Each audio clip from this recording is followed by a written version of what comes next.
उन्होंने अपने उस तर्क में रखा कि संविधान जो बना ये तथागत बुद्ध को जब हमने पढ़ना शुरू किया तो मेरे दिमाग में ये सारी बातें आई।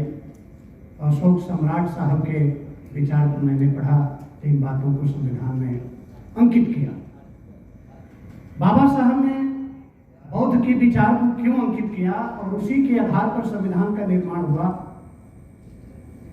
तो आज भी देश में हम ये निश्चित कर लें कि संविधान बौद्ध का विचार है और संविधान जब खत्म होता है तो बौद्ध के विचार खत्म हो जाएंगे। 28 मई 2023 को जब संसद में सिंगोल स्थापित हुआ, उसी दिन ये खूंटा गाड़ दिया गया कि इस देश में अब बुद्ध के विचार को खत्म करने की शुरुआत तो बहुत पहले से थी, लेकिन आज खूंटा गाड़ दिया गया। ये बौद्ध के विचार जब खत्म हो जाएंगे, हमारे आपके अस्तित्व मिट जाएंगे, हम कहीं के नहीं रहेंगे। इसलिए इस अस्तित्व को रखने के लिए हमें अगर प्राण भी न्यौछावर करना पड़े तो आगे आना पड़ेगा। मैं कसम खा चुका हूँ, राष्ट्रीय बौद्ध महासभा का प्रदेश अध्यक्ष भी कसम खा चुका हूँ कि संविधान पर जिस दिन पूरी खतरा आ जाएगी, अकेले चना भाड़ तो नहीं पड़ता, लेकिन मैं अपने आप को आहुत कर दूंगा। आगे की कड़ी में मैं बहुत कुछ ना कहते हुए 17 सितंबर को जो कार्यक्रम रखा गया है उसमें आप लोगों से अपील है, निवेदन है, प्रार्थना है कि आप भारी से भारी संख्या में अपने बौद्धिस्ट लोगों को जुटाएं। मेरी तरफ से हो सकेगा जितना तन मन धन से सहयोग करने की कोशिश करूंगा। इन्हीं चंद शब्दों के साथ मैं अपने वाणी पर ध्यान देता हूँ। शुक्रिया मेहरबानी। बहुत बहुत मंगल कामना साधुवाद कामेश्वर जी, जो हम लोगों को जोश मर गया है, होश मर गया है, इसलिए इस पर हम लोगों को ध्यान देना है और पुनः फिर यह सम्राट अशोक के भारत तथागत गौतम बुद्ध के भारत बनाना है। इसके लिए हम लोगों को चाहे छोटे छोटे कड़ियों में जितना भी हम हैं, लेकिन जोड़ लगाने के लिए, मनुवादियों से लड़ने के लिए, ब्रह्मवादियों से लड़ने के लिए हम लोगों को एकजुट होना है। सभी राग द्वेष ऐरी बैरी हटाते हुए, और आगे के वक्ता में हम चाहेंगे कि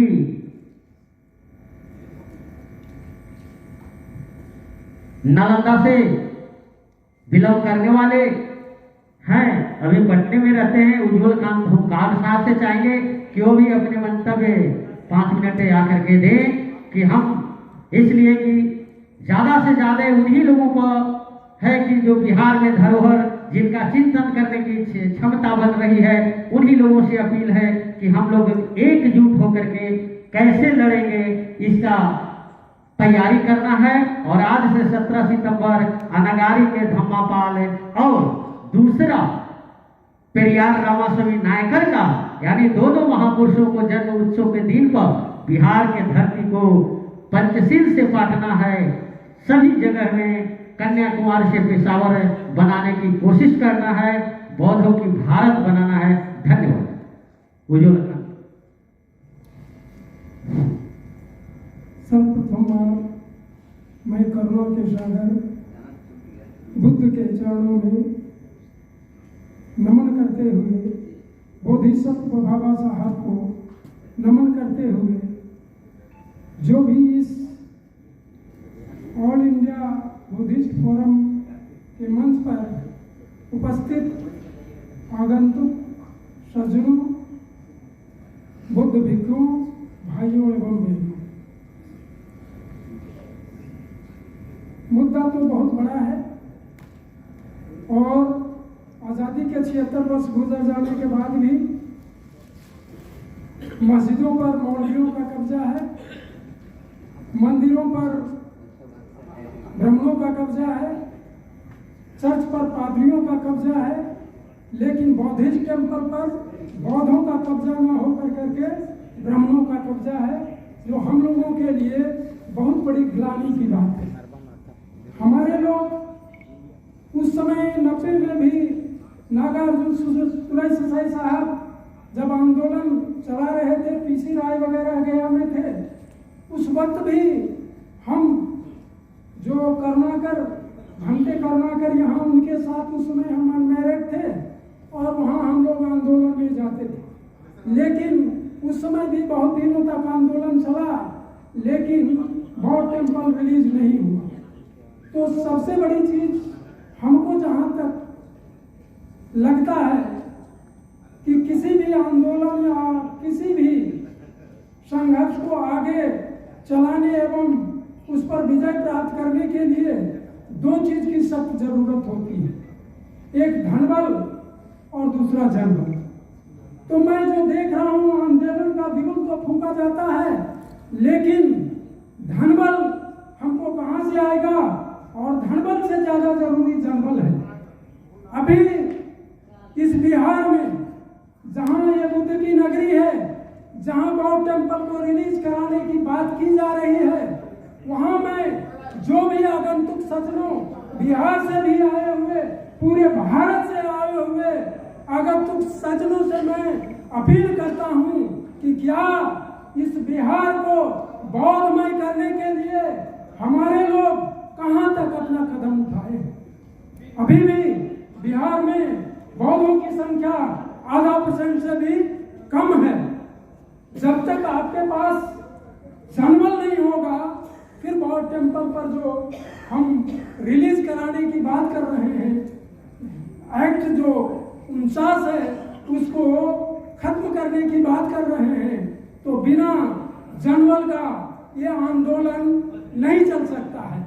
और अभी की जो केंद्र से लेकर के स्टेट की जो गवर्नमेंट है, आपके बिल्कुल विपरीत विचारधारा की सरकार है, जो आपको देखना नहीं चाहती है और आपके जो बौद्धिज्म है उसको बिल्कुल नस्तनाबूद कर देना चाहती है। इस परिस्थिति में एक ही बल है, आपके पास जनबल है।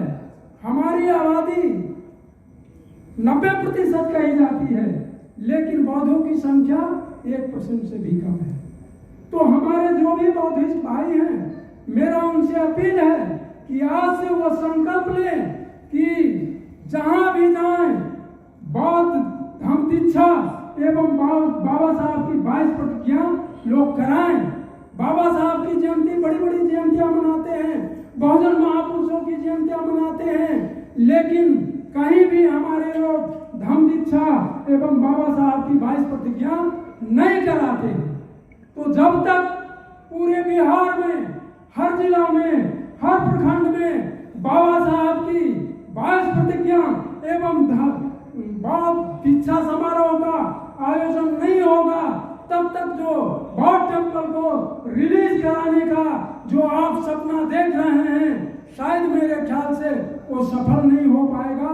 तो मैं आप लोगों से अपील करूंगा, ये जो 17 सितंबर आने वाला है, उससे पहले बिहार के 38 जिला में जितने भी लोग आए हुए हैं, वो हर जिले में धम्म दीक्षा एवं बाबा साहब की 22 प्रतिज्ञा कराएं। अभी मैं बिहार में दिव्य सोसाइटी ऑफ इंडिया का प्रदेश अध्यक्ष होने की हैसियत से जहां भी मैं जा रहा हूं 22 प्रतिज्ञा करा रहा हूं, लेकिन जितने भी ऑर्गेनाइजेशन है अपने को बौद्धिस्ट कहने वाला, लेकिन कहीं किसी की हिम्मत नहीं है कि वो जा करके कहीं से भी जयंती मनाए तो बाबा साहब की 22 प्रतिज्ञा कराए। तो 22 प्रतिज्ञा से जब आपको इतना डर लगता है, तो फिर कैसे बौद्ध टेम्पल को आप रिलीज कराएंगे? हमें नहीं लगता है। धम्म दीक्षा ले लेना भी बहुत सारे लोग उसके महत्व को नहीं, लेकिन 22 प्रतिज्ञा बाबा साहब द्वारा जो दिया गया है उसमें स्पष्ट होता है। लेकिन धम्म दीक्षा जो हम पाली में लेते हैं, है ना, पानाति पाता बेरमनी सिखम पदम समाधियामी, बहुत सारे लोग हमारे समझ भी नहीं पाते हैं कि जैसे संस्कृत में पंडित लोग बांस देते हैं, पाली में बांस देते हैं, हमारे लोग को पता ही नहीं होता है कि हमको क्या कहा गया और हमने क्या बोला, तो समझ नहीं पाते हैं। तो मुझे आप लोगों से अपील है कि अगर रियल में बौद्ध टेम्पल को रिलीज कराना चाहते हैं, तो आज से बाबा साहब की 22 प्रतिज्ञा और धम्म दीक्षा हर प्रखंड, हर जिला में कराने के लिए संकल्पित होकर के शुरू कर दिए तो मेरा दावा है कि आने वाले 17 सितंबर में यहाँ की सरकार क्या भारत सरकार भी हिल जाएगी। इन्हीं संशब्दों के साथ मैं अपने वक्तव्य को विराम देता हूँ। नमो बुद्धाय, जय भीम। नमो बुद्धाय, जय भीम, जय भीम।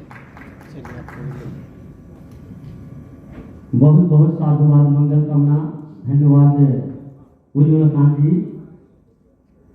हम लोगों के साथ तो दो समस्या है ही, लेकिन एक तीसरा समस्या है जो हम लोगों